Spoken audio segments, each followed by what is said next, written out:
Welcome to Sustainable Stress Relief with me, Jo Fisher.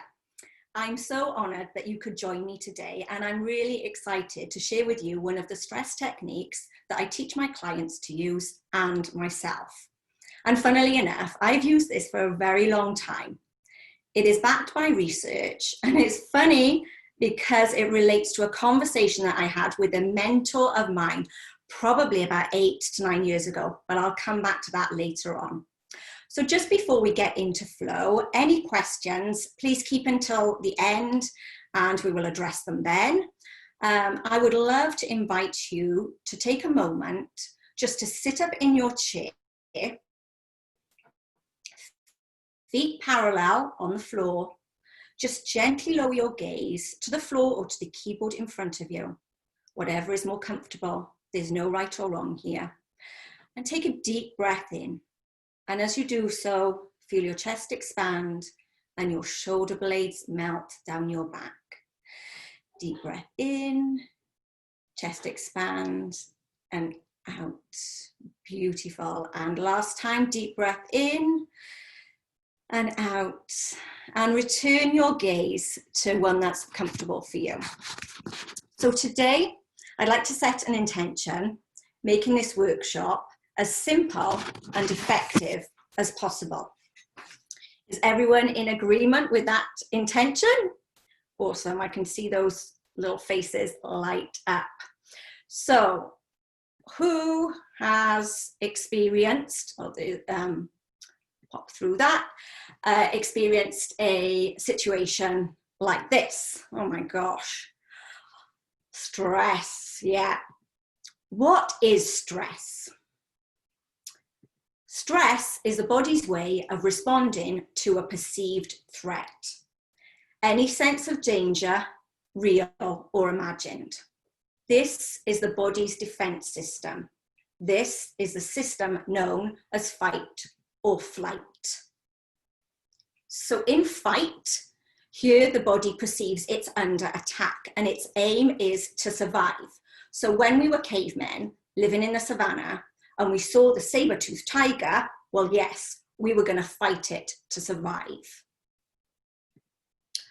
Flight. The body here perceives it wants to flee from the situation where you have it's completely running away, just like that cheetah. These are the most common types of stress. They switch on our sympathetic nervous system, blood rushes to the heart, hormones boost the state of alert to high alert, and our heart rate increases. The body in this state is working overtime, which when we were in the savannah, running from the saber-toothed tiger, all well and good. Today, in our high-tech car driving world, we don't have saber-toothed tigers anymore. We have the stress that the daily news brings us today.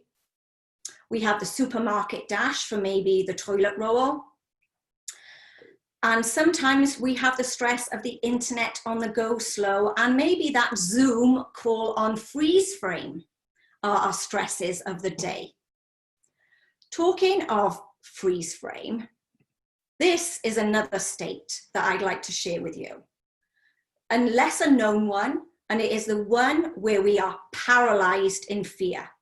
So as I said, we notice when our Zoom call freezes, sometimes it can hold us on one of the most inappropriate facial expressions. This is where we see animals freeze. They're frozen on the spot, paralyzed by fear. The best example is watching wildlife, where they freeze and they play dead. I'm just going to stop the slideshow and there we go. Awesome. So today I'm going to share some strategies that you can use to help your body and mind move through this zone. Let me share with you some examples of how you can see this at play. So you may shout at your partner for inviting his mother to dinner. That's a fight. You may get angry at someone not putting their dishes in the sink. Those are both examples of fight. You leave the party early because you feel uncomfortable. Flight. You also leave a family and gathering because you don't want to be there. That's another form of flight. You get asked a question at a workshop you're attending and your mind goes blank. That's freeze. Your boss asks you a question and you freeze on the spot. How am I doing here? Is everyone still with me? Let me just see those beautiful smiles. Awesome. Okay, next we have examples of internally what's going on inside of us. So in our heads, we may get lightheaded and even dizzy.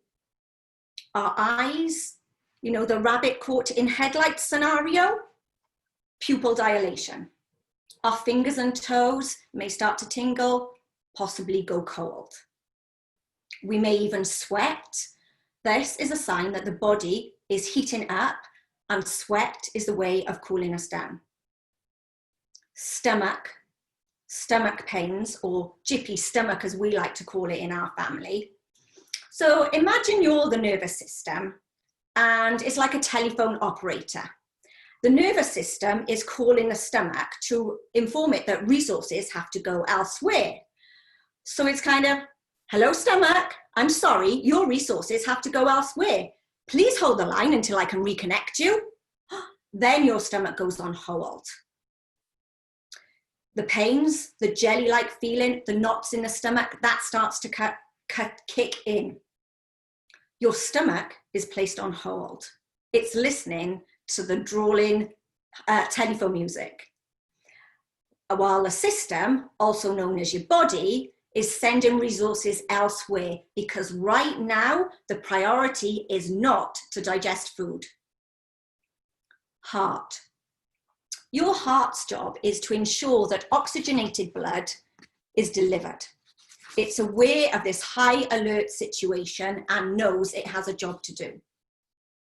How are we doing with those internal feelings? All good? Give me a good smile there. Great, thank you.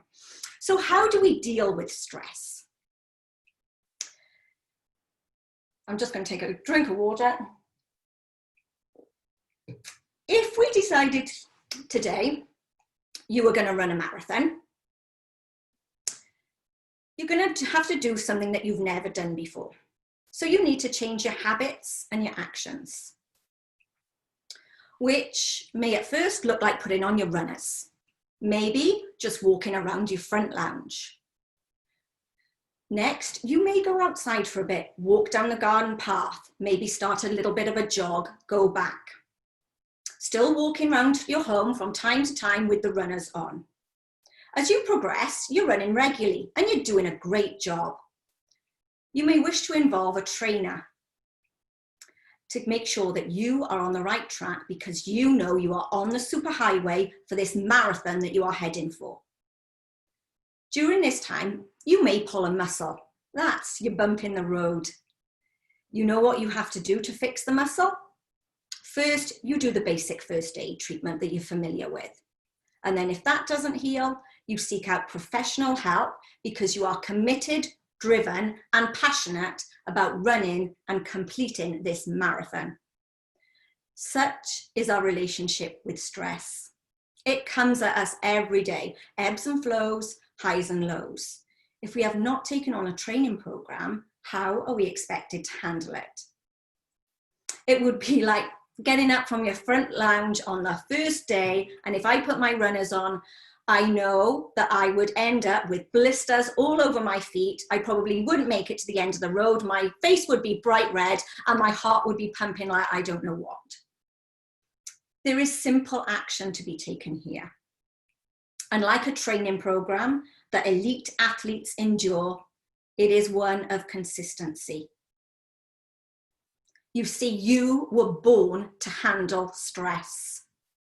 There is a pot of gold that resides within you that can shift this. It is backed by science, and this pot of gold is called the heart. Let me take you through some facts about the heart.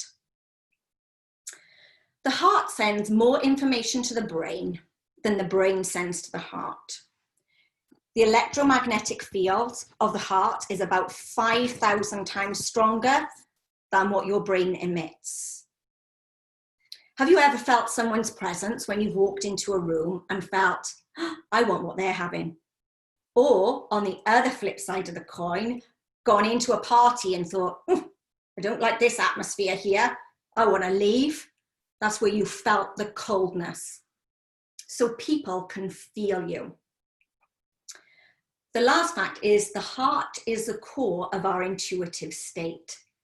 Richard Branson, Oprah Winfrey, and Warren Buffett all state that following their gut instinct, also known as intuition, has contributed to their success. So how do we connect with our heart? And what does that mean? By connecting to our heart, we actively seek our heart and brain to become aligned, and we are entering a state of what is known as heart coherence. Together, this activates a state where we come to a place of clarity, a place of higher vibration, where high vibration emotions are dominant. So those emotions are things like love, gratitude, and joy. Everyday tasks like problem solving, decision making, and physical activity are easily activated in this heart coherence state because we are functioning as a whole person. Before we dive into this process, there is one other part that is key, and this involves your hand. So just going to give you some background into why your hand, and then that will give you evidence of why it will make it easier for you to do so. I'm going to take you back to a conversation that I had with a mentor of mine. This was about 8-9 years ago, John. He's a world-renowned authority in the area of anatomy, bodywork, and movement therapies. We were talking about the hand, and he told me once you see a dissection of the hand, you will never forget it because it is full of wonder. Well, I never forgot that conversation, and here's why. We talked about the emotional connection of when you hold someone's hand. When we see babies wrap their hands around our pinky finger, there is something about that little tiny grasp that gives you an immediate sense of connection. And when you hold a partner's hand or your child's hand, you feel that sense of connection. The last time I held my mum's hand was on the 31st of December 2011. That morning, I was preparing to go on holiday with some friends, our regular gang, to celebrate New Year's Eve. About lunchtime, my husband decided that he was going to take the boys to the cinema because we weren't leaving till the afternoon. Great, I thought. I can pack, get all sorted, and have a sneaky cup of tea while they're out. I got the packing done in record time, and I thought, great, here I am, sneaky cup of tea, yeah, go me. And then my gut, well, my intuition, placed the thought of going to visit my mum. This was really uncomfortable for me because it was my mum's 78th birthday, and she had been in a residential home for 7 years. She had vascular dementia and now was unable to recognize me. So I went. That visit, I held her hand and she held mine. The connection I felt was immeasurable. 5 days later, my mum passed away. Holding her hand, there were moments in that time that I felt she recognized me. So from a world sought after clinical anatomist point of view, and from my own personal experience, your hand plays a very big part in the circle of energy here to connection with ourselves. Okay, so this is a really simple strategy, and you can take home after this because it truly shows you that heart-brain coherence, connection with mind, body, and soul. So first of all, I'm going to demonstrate, and then we'll walk it through together. So first of all, you're going to place your hand on your heart, Doesn't matter which hand, no right or wrong here. You will take a deep breath in, hold for a moment and breathe out. There's no sort of going on, focusing on how long do I breathe in for? Just drop that. Just do it in your own time. While you're in this breathing in state and breathing out, your focus is going to be on your heart. Think about things to be thankful for. Think about people you're thankful for, moments you're thankful for, memories. Really connect into that. Ready to do this together, everyone? Awesome. Okay, first, sit up in your chair, feet parallel to the floor, both feet flat. Maybe wiggle your toes while you're there so you get comfortable. Just kind of feel those shoulders melting down your back, and place one hand on your heart, any one. You may wish to close down your eyes here or just lower your gaze. Whatever is comfortable for you, you do you. All good. Just remember, focus on that heart space and those moments. Take a deep breath in here. Breathe in. Just hold for a moment and let it out. The hold doesn't have to be long, just like a little mini second, however long you feel comfortable with holding, and breathe out. Second round, take a deep breath in, connecting to your heart, hold, and deep breath out. Just expelling all that air. Third round, deep breath in, feel that hand and your heart underneath. Deep breath out. Fourth round, deep breath in. That's it, great job. Breathe out. And one last time, turn up the volume on those memories, those thoughts. Deep breath in. Beautiful, let it all out, let it go. Well done. You can relax your hand. And if you have your eyes closed, you can open your eyes. Well done. This is a strategy that you can use at any time. Once you get used to it, you can almost do it in the supermarket. As you get more training in, so the exercise becomes easier, the more momentum, it just flows. So, like marathon runners do their training, this will be your practice. They seem to run marathons with ease and grace, and so this will be the case. Especially when stressful situations have heightened, especially in the last few months with the global situation. My clients have recognized this, and when they're on high alert, they use this technique.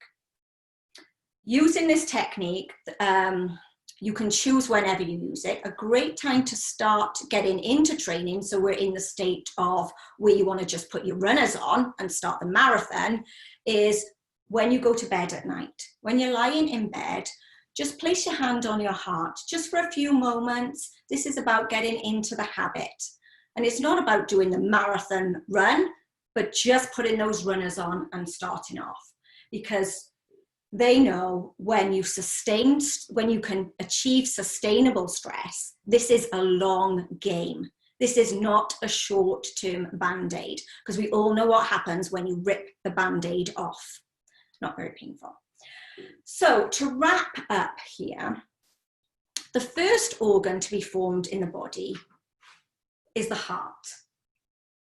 Tapping back into our heart through this heart coherent state is more of a return home. It's an uncovering of the layers, of the metaphorical layers, the jacket that we put on over ourselves, the hats we put on, the coats, the scarves. We're building up layers, but we're only building up layers to protect ourselves. Of course, our core state is to protect ourselves. So this is the place we're connecting back to that heart, is more of a state of returning home. It's a state of becoming whole. I'm just going to go back on to sharing my screen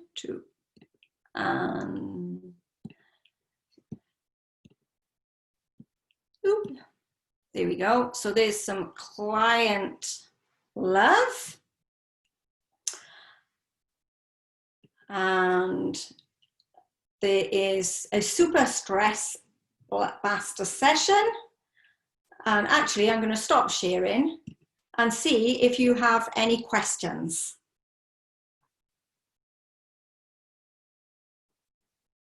Oh, everybody on quiet, any questions?